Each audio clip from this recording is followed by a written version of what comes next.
I never imagined that letter would change my life. That was not a dramatic line written for effect. It was the truth as I lived and experienced it. My name is Ibrahim Traore. I am the president of Burkina Faso. I was trained as a soldier, but first and foremost, I am a man of faith. I grew up on a land where the call to prayer rises with the sun and church bells answer in the distance. In my country, Islam and Christianity do not live as strangers, they live as neighbors. By the middle of the year 2025, I had carried the weight of leadership long enough to understand that politics alone cannot save a nation. Strategy, alliances, and military discipline all matter, but without moral direction, they are merely empty tools. It was during that season of reflection that I wrote a letter to Pope Leo XIV at the Vatican. I did not write as a politician seeking recognition. I wrote as a human being seeking clarity. In that letter, I spoke honestly about my life. I described my journey from a young officer to the presidency. I wrote about my faith, about nights filled with doubt, about the burden of protecting a fragile region surrounded by instability. I told him about the Sahel, about the wounds of Africa, about the hopes of young people who look to leaders not for speeches but for example. I explained my mission as I understood it, to defend sovereignty without losing humanity, to resist corruption without becoming hardened, to protect my people without surrendering my soul. At the end of the letter, I left my contact information, a simple gesture. I did not expect a reply. I did not expect acknowledgement. I assumed the letter would rest in silence among thousands of others. Days passed, then weeks. Nothing came. Life continued. Meetings, security briefings, difficult decisions. I told no one about the letter. It had been an act of private conviction, not a public display. But silence does not mean absence. Sometimes silence is preparation. And what happened next proved that in ways I still struggle to explain.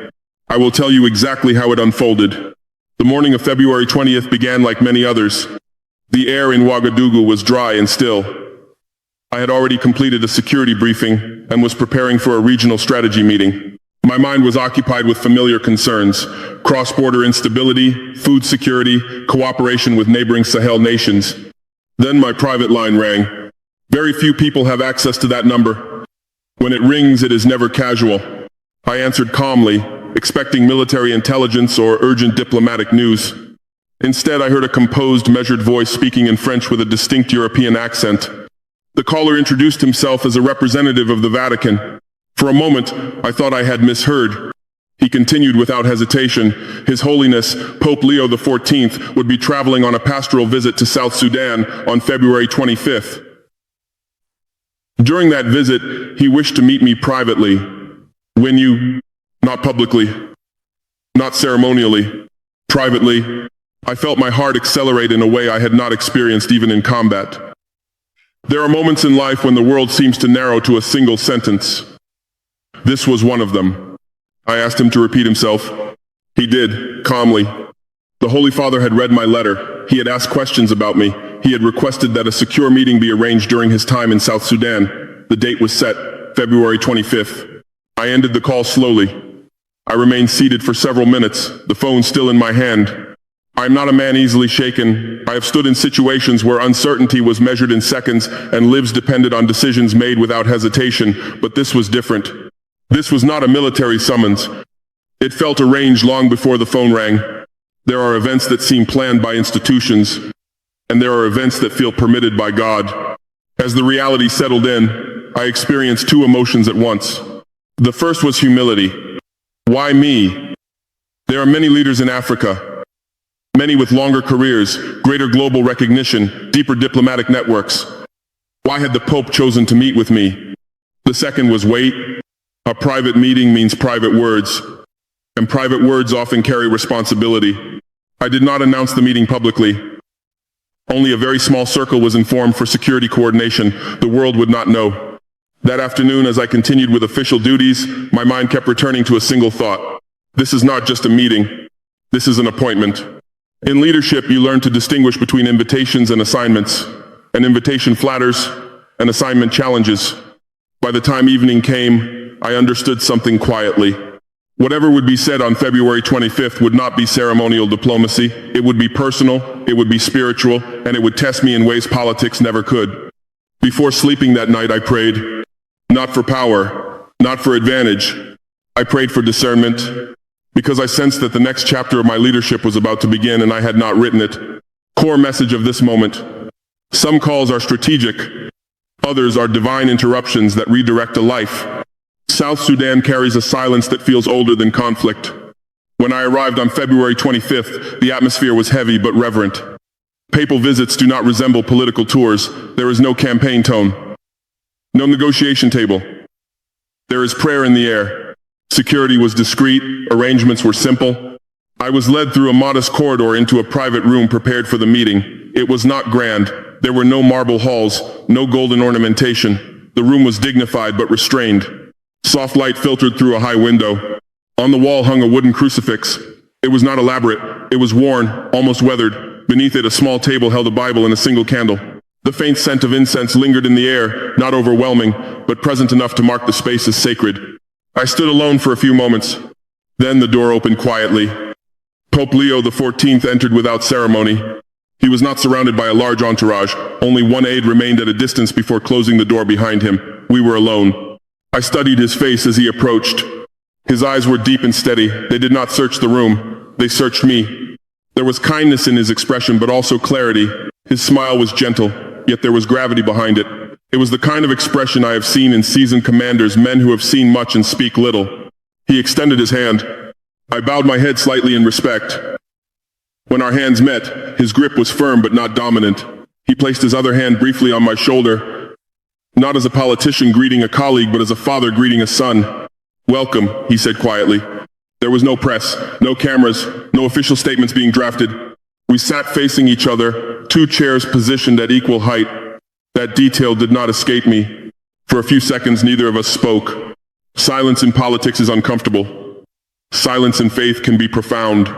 The Holy Father closed his eyes briefly, as if in prayer. Then he opened them and looked directly at me. "I wanted to see you," he said, "not as a president, as a man." Those words changed the tone of the room completely. We did not begin with policies. We did not discuss alliances or security. He asked about my childhood, about my family, about the faith of my mother, about the first time I felt responsibility for others. He listened more than he spoke. And when he spoke, he did not lecture. He reflected. The atmosphere shifted from diplomacy to something deeper. It felt like a conversation of souls, not offices.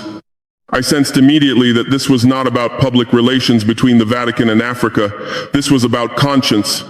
His voice remained calm throughout, never raised, never dramatic. At one point, he leaned slightly forward and said something that struck me with unexpected force. "You carry more than a nation," he said. "You carry expectation." I did not respond immediately. Expectation from whom? From my people? From Africa? From history? He seemed to read the question on my face. "Not only from the world," he added. "From heaven. From heaven. From heaven. From heaven." I am not easily moved by symbolic language. But in that room, beneath that crucifix, the words did not feel symbolic. They felt deliberate. There was no accusation in his tone, only warning and care. As the meeting unfolded, I realized that this conversation would not flatter me. It would examine me, and I welcomed that. Core message of this moment: true leadership is tested not in public applause, but in private truth. After several moments of quiet conversation about my upbringing and the path that led me into leadership, Pope Leo XIV folded his hands gently in his lap and studied me with an expression that was both thoughtful and deliberate.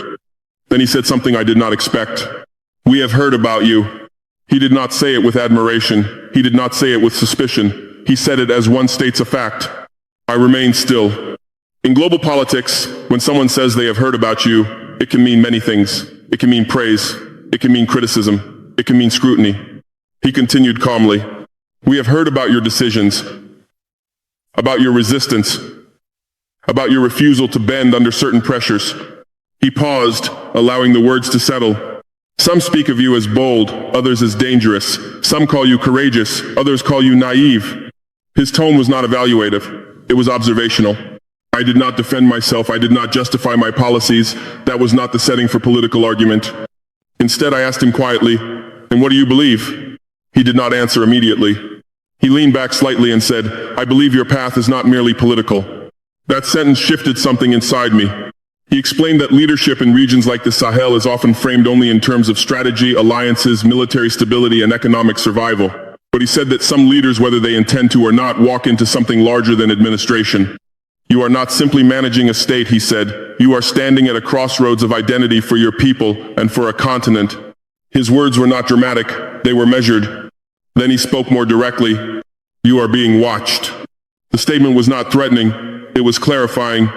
Not only by governments, he continued, not only by media, not only by your supporters or your critics. He raised his eyes briefly toward the crucifix on the wall. You are being watched by heaven. For a moment, I felt the weight of that statement more heavily than any military responsibility I had ever carried. It is one thing to answer to voters. It is another to answer to history. But to answer to God is a different matter entirely. He was not suggesting that I was chosen or elevated. He was reminding me that visibility brings accountability beyond human systems. He told me that when leaders rise during unstable times, their influence stretches beyond borders. Words spoken in one capital echo in another. Decisions made in one region inspire or discourage people elsewhere. Do not think your actions remain contained, he said. He then spoke about influence. Influence is a spiritual force before it is a political one, he explained. You may not intend to represent faith, but you will inevitably reflect it either in strength or in compromise. I understood what he meant. In Africa, leaders are not only administrators, they are symbols. People look to them not only for policy but for moral direction. He did not flatter me, he did not praise me. Instead, he cautioned me gently. When the world watches you, he said, ask yourself who you are trying to please. That question stayed with me, because the temptation in leadership is subtle. It is not always corruption. Sometimes it is approval. Sometimes it is the desire to be seen as decisive, admired, respected. But approval can distort intention. He finished this part of our conversation with a sentence that felt almost like a whisper. Your journey will test whether your faith is personal or public. I did not respond quickly. I felt examined but not judged. In that room, I realized something important. My role as president was visible. My role as a man of faith was quieter. But the second would ultimately shape the first. Core message of this moment: when leadership expands, so does spiritual responsibility. Visibility demands integrity. What he said next became the first warning, a warning that cut deeper than I expected. The room grew quieter after his last words. Pope Leo XIV adjusted slightly in his chair. His expression shifted from reflective to firm. Then he spoke clearly. Do not ever make peace with sin. There was no metaphor in his tone, no symbolism. The sentence stood alone. At first, I wondered if he was speaking in general spiritual terms. But he continued, and it became personal. You will be told, he said, that compromise is necessary, that small concessions are strategic, that certain alliances require silence. He looked at me steadily. Compromise in politics can be tactical. Compromise with corruption is surrender. His words were not harsh, they were precise. He reminded me that many leaders begin with conviction. They speak of justice. They speak of reform. They speak of sovereignty and dignity. But over time, small accommodations accumulate. A favor here, a quiet agreement there, a blind eye turned for the sake of stability. No one collapses in a single decision, he said. Collapse begins in small permissions. He did not name any specific leaders, but he referred to history. Many have been celebrated in their rise, he said. They were praised as liberators, reformers, defenders of the people. Then his tone lowered slightly. But they fell because they believed their mission justified their indulgence. Greed, pride, betrayal of their original ideals. He listed these not as accusations, but as patterns. Power does not make a man great, he said. Integrity does. That sentence struck me with clarity. In military training, we are taught discipline. In governance, we are taught negotiation. But integrity must be chosen daily. It cannot be delegated. He leaned forward slightly. You will be tempted not only by wealth, he continued. You will be tempted by influence, by the ability to shape narratives, by the comfort of loyalty that demands no correction. Then he said something that unsettled me. You will justify certain actions in the name of national survival. That was the moment I understood how deeply he saw the complexity of leadership in the Sahel. There are times when security decisions are harsh. There are moments when force is necessary. The line between protection and excess can become blurred under pressure. He did not accuse me of wrongdoing. He warned me of rationalization. Violence can be defensive, he said, but it must never become convenient. I felt the weight of that distinction. He continued, Corruption does not always appear as theft. Sometimes it appears as selective truth. Sometimes it appears as loyalty to allies who are not righteous. The room felt smaller. I asked him quietly, how does one lead firmly without becoming hardened? He answered without hesitation. Examine yourself more strictly than you examine your enemies. That response remains with me even now. It is easy to critique external threats. It is more difficult to question internal motives. He reminded me that leaders often fall not because of opposition, but because they begin to believe they are indispensable. When a man believes he alone holds the solution, he said, he begins to excuse what he would once condemn. Then he repeated his initial warning, slower this time. Do not make peace with sin, not with violence beyond necessity, not with financial corruption disguised as pragmatism, not with pride disguised as confidence. He explained that moral compromise rarely appears dramatic. It appears gradual, acceptable, even logical. And when you begin to tolerate what you once opposed, he said, you will no longer recognize yourself. That sentence settled deeply. In leadership, identity can shift quietly, titles reshape perception, applause alters judgment, criticism hardens posture. But character must remain anchored. He concluded this warning with a final line that I believe every leader should hear at least once in their life. History remembers strength, he said. God remembers truth. There was no condemnation in his voice, only responsibility. Core message of this warning: power is not the greatest test of leadership, purity of intention is. What he shared next concerned a different kind of danger, one less visible, more subtle, and often more seductive. After speaking about moral compromise, Pope Leo XIV allowed a brief silence. He did not rush from one subject to another. Each warning felt deliberate, measured. Then he said quietly, the next danger will not come as an enemy. I listened carefully. It will come as an invitation. That sentence held more weight than it first appeared. He explained that direct confrontation is easy to identify. When someone attacks you openly, you recognize the threat, you prepare your defenses, you respond with clarity. But seduction is different. You will be approached, he said, not with weapons, with promises. He listed them calmly. Money presented as development assistance, partnerships framed as strategic alignment, recognition offered as global legitimacy, prestige disguised as progress. And then he added, even protection. He warned that some external powers do not destabilize leaders by confrontation, they destabilize them by incorporation. They will not try to defeat you from outside, he said. They will invite you inside. Inside economic agreements that look beneficial but bind sovereignty. Inside diplomatic circles that require subtle silence. Inside narratives that reshape your voice until it no longer sounds like your own. I did not interrupt him. He continued with a direct caution. Not every handshake is friendship. In global politics, there is constant negotiation. Alliances are necessary. Cooperation is unavoidable. I am not naive about the realities of international relations. But his concern was not cooperation. It was dependence. There are those who prefer influence without visibility, he said. They do not need to control your office if they can influence your decisions. He spoke about Western institutions without hostility. His tone was not accusatory, it was analytical. There are systems older than your presidency, he said. They know how to wait, they know how to invest, they know how to flatter. He described a pattern. First comes praise, then comes access, then comes subtle expectation. Before long, a leader begins to calculate decisions based not only on national interest, but on maintaining external approval. You will be offered aid, he said, but ask what it costs beyond the signature. He leaned slightly forward. You will be invited to banquets. He paused. They will not attack you at the border. They will seat you at the table. That imagery stayed with me. Because in history, empires did not always expand through conquest. Sometimes they expanded through comfort.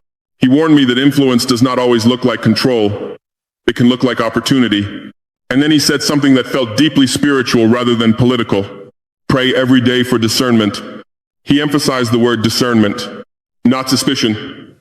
Not paranoia. Discernment. Learn to distinguish between what strengthens your nation and what entangles it. He warned that temptation would not always be personal wealth. It could be reputation. It could be the desire to be recognized as a global statesman. Be careful when your critics suddenly become your admirers, he said. I understood the subtlety of that statement. He explained that manipulation often works through ego. You will be told you are indispensable, he said. You will be told you are the future of the region. And if I begin to believe that, I may accept compromises under the illusion that I alone can manage them safely. Then his voice grew firmer. If you are ever pressured to exchange principle for funding, refuse. He did not specify nations. He did not name institutions. His warning was broader. Powerful systems prefer predictability. A leader who cannot be predicted becomes a problem. So they attempt to integrate him. He must remain anchored, he said. If you drift, it will not feel like falling. It will feel like floating. If you will not section, if you drift. That was perhaps the most striking phrase. Because floating feels safe. Until you realize you are no longer in control of direction. He concluded this warning with a simple instruction. When in doubt, return to prayer before you return to negotiation. In that moment, I understood that sovereignty is not only territorial, it is moral. Core message of this warning: not every threat confronts you, some invite you. Discernment protects more effectively than pride. What he spoke about next was even more sobering because it concerned not external powers, but Africa itself. After warning me about corruption and external seduction, Pope Leo XIV grew noticeably more solemn. His voice did not rise, but its gravity deepened. The greatest danger to Africa, he said, is not always outside Africa. I listened carefully. He explained that throughout history, foreign influence has often succeeded not because of its strength alone, but because of internal fractures. When brothers distrust one another, he said, outsiders do not need to fight, they only need to wait. His words were not directed at one nation. They were directed at a pattern. He spoke of the Sahel region specifically, of shifting alliances, of suspicion between leaders, of competition for resources, legitimacy, and recognition. You may stand firm against foreign pressure, he said, but if you stand alone among your neighbors, your strength will not last. He did not romanticize unity. He acknowledged that African nations have different histories, different religious balances, different political systems, but he warned that rivalry weakens collective sovereignty. The devil himself would fall, he said quietly, if his forces were divided. Is in the Mazama. That sentence was not spoken dramatically. It was spoken as a sober observation. He explained that division creates vulnerability. When leaders question one another's motives, when cooperation is replaced by ego, when regional dialogue is overshadowed by personal ambition, then the entire continent loses leverage. He looked at me directly. You are not only responsible for Burkina Faso, he said. You are part of a larger fabric. The 7 gen not W2, if you wanted the 7 gen not W2 tree. That statement humbled me. Leadership can easily narrow one's focus to national survival. But regional stability is interconnected. Conflict does not respect borders. Instability spills over. He continued, be careful not to allow pride to isolate you. Isolation can feel like independence. But isolation without alliance becomes exposure. He warned that some leaders fall into the trap of seeking personal prominence rather than collective progress. They will compete for recognition instead of cooperation, he said. And when external powers see that division, they exploit it quietly. He emphasized that Africa's future depends less on rhetoric and more on mutual trust. Unity does not mean uniformity, he clarified. It means shared purpose. He acknowledged religious differences across the continent, Muslim-majority regions, Christian-majority nations. Traditional beliefs interwoven into cultural identity. Do not allow faith to be weaponized politically, he said. If religion becomes a dividing line, your enemies will not need to intervene. That struck me deeply. In my country, Islam and Christianity coexist. But tension can be ignited if leaders manipulate identity for power. He urged me to protect interfaith respect, not as a public image strategy, but as a moral responsibility. A divided people cannot defend themselves, he said. Then he leaned back slightly and spoke more softly. The enemy outside may challenge your borders. Division inside will erode your foundation. I realized then that this warning was perhaps the most difficult of all. It is easier to resist corruption personally. It is possible to refuse seductive offers. But building unity among leaders requires patience, humility, and constant dialogue. He concluded this warning with a phrase that still echoes in my thoughts. If Africa stands together, it will be respected. If it stands apart, it will be negotiated. That distinction is profound. Respected nations negotiate by choice. Divided nations negotiate by necessity. Core message of this warning: the strength of a continent depends not only on resistance to outsiders, but on trust among its own leaders. What he said next, however, shifted from warning to prophecy, and it concerned me personally. After the third warning, the room fell into a deeper stillness. The Holy Father did not look at his notes. He did not consult any document. He simply looked at me with an expression that was no longer analytical, but almost sorrowful. "There is something else," he said. His voice was softer now. "You will face a trial. In leadership, trials are constant. Criticism, instability, threats, these are expected." But his tone suggested something different. "This will not be an ordinary challenge," he continued. "It will not come from where you expect." He paused briefly. "You will experience isolation." That word settled heavily. Isolation is not unfamiliar to leaders. Decision-making at the highest level often separates you from ordinary companionship, but this felt deeper. "There will be a moment," he said, "when many who stand beside you today will step back." He did not specify betrayal. He did not dramatize abandonment. He described distance. "Some will question you openly. Others will withdraw quietly." I felt no fear, but I felt gravity. He explained that such moments test identity. When a leader stands surrounded by support, conviction feels strong, he said. When he stands alone, conviction is revealed. He looked at the crucifix on the wall for a brief second before continuing. "Do not fear the season when you appear alone." That sentence felt almost personal. God often works most clearly when human reinforcement fades. I considered what that meant. In public life, legitimacy often seems tied to visible backing, political alliances, public approval, international acknowledgement. But he was suggesting that clarity sometimes emerges when those layers fall away. "There will be an event," he said, "that will force you to choose between safety and principle." He did not elaborate. He did not describe it as a coup, nor as a political crisis, nor as international pressure. He left it undefined. Perhaps deliberately. "Do not panic," he said calmly. "If you lose position, you have not lost purpose." That sentence struck me more deeply than I expected, because leaders often conflate office with identity. When the role is threatened, the self feels threatened. He warned me gently against that confusion. "You are not your title," he said. "You are your convictions." He then added something that felt almost like encouragement. "If the moment comes when you feel abandoned, remember that solitude is not absence." He allowed silence after that statement. In my mind, I saw images of history. Leaders who stood firm and paid a cost. Others who compromised to avoid standing alone. He was not predicting my downfall. He was preparing my spirit. He concluded this part of our meeting with a line that remains with me even now. "Do not fear when you stand with only truth beside you." I did not ask him how he knew these things. Perhaps he did not know specifics. Perhaps he understood patterns, or perhaps discernment comes from decades of observing power and its cycles. But I understood that his warning was not meant to frighten me. It was meant to anchor me. Core message of this moment. Leadership is proven not in applause, but in isolation. Title may fade. Principle must not.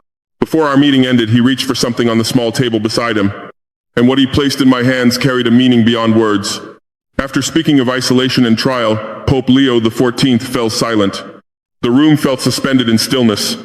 He turned slightly toward the small wooden table beside him. On it lay a simple rosary and a small metal crucifix, no larger than the palm of a hand. They were not ornate. There were no gemstones, no elaborate engraving. They appeared worn, as if handled often. He picked up the crucifix first.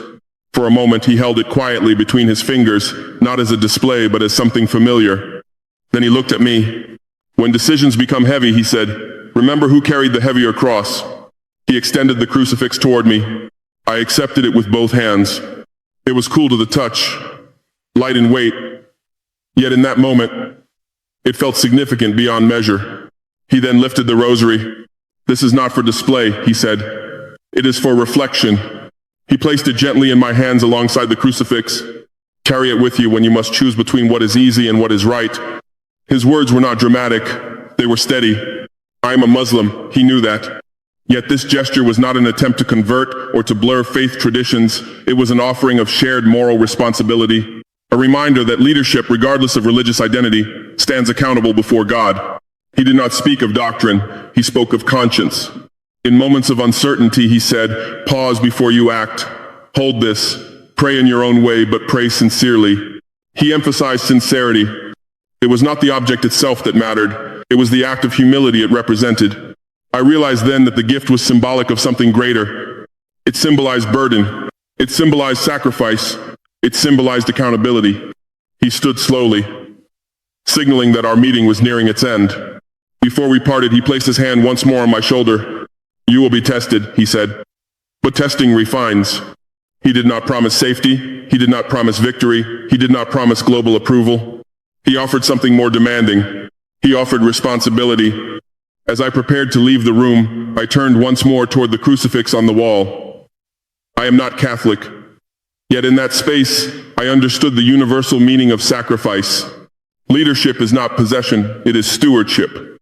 Outside the room, the world resumed its ordinary motion, security officials, diplomatic schedules, press coverage of the papal visit.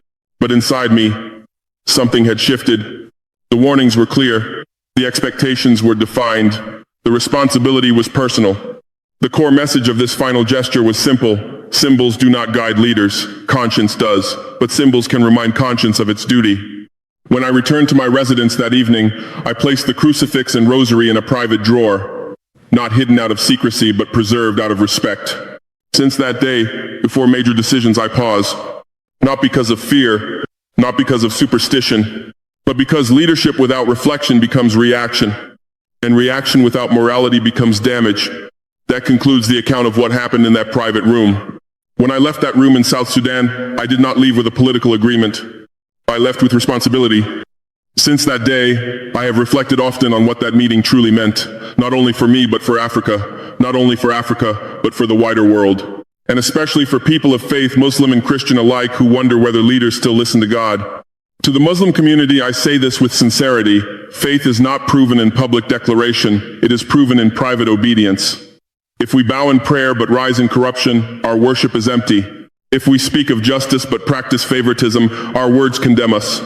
To the Christian community, I say this with equal respect. The message of Christ was sacrifice, humility, and truth. If leaders use his name but avoid his example, they misrepresent him. A cross carried only as a symbol and not as a standard changes nothing. To the leaders of the Sahel and to leaders across Africa, I speak as a brother rather than as a rival. We are not competing brands. We are stewards of fragile nations. Division will weaken us faster than any foreign pressure. Pride will isolate us more effectively than sanctions. If we distrust one another, others will manage our future for us. If we unite in principle, even our limitations become strength.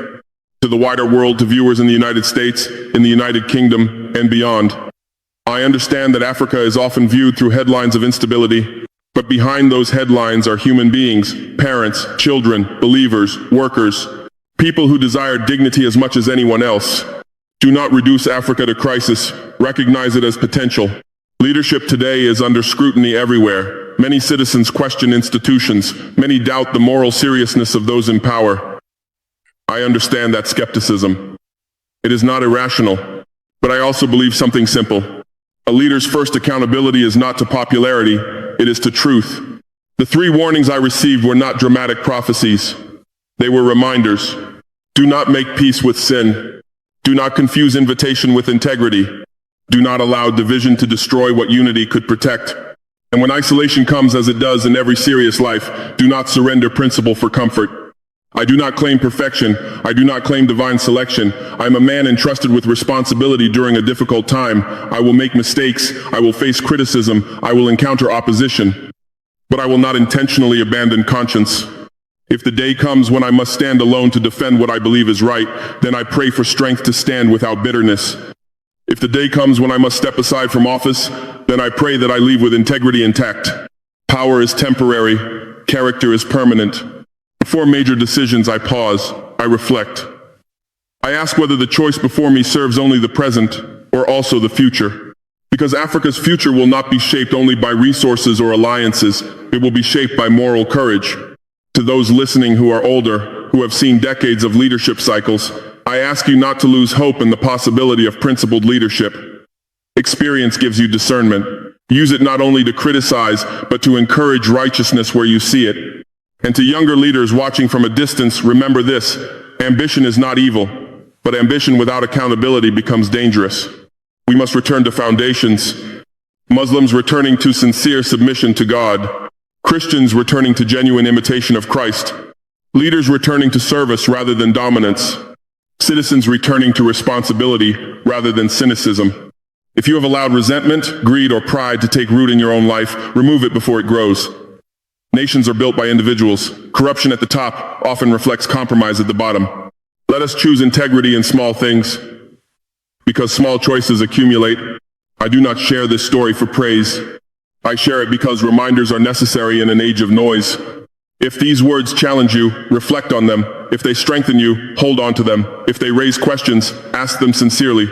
And if you believe conversations like this matter, conversations about faith, leadership, and responsibility, then remain engaged. Listen carefully. Think deeply. Continue seeking truth wherever you find it. I am Ibrahim Traore, President of Burkina Faso, and what I have shared with you is true. I am Ibrahim Traore, President of Burkina Faso, and these words come from lived experience, not imagination. I am Ibrahim Traore, entrusted for a time with leading Burkina Faso, and before God and history, I affirm that what I have spoken is sincere.